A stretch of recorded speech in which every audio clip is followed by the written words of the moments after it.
afkaada iyo dhagahaada isma maqlaan axmed rashiid uu ku imaaday wuu ku canaantay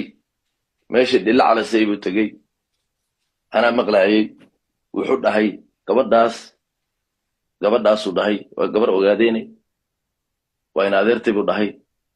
walaalkay baa qabo gabadhaa afkaada gabadhaa magaceeda ka bixi anaa joogay aduu ku imaaday wuu ku canaantay waan ogeen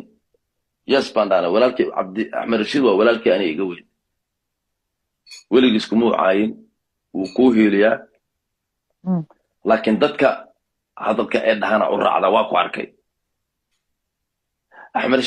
rashiid haddii laho bob waa soo boodaysaa seflabood baa tahay horta taas adi waxaasoo kale private uga hadlaynaa meeshan publica haygala hadlay wax publican kaala hadli mee adigaan ku kalbeynaya waryaa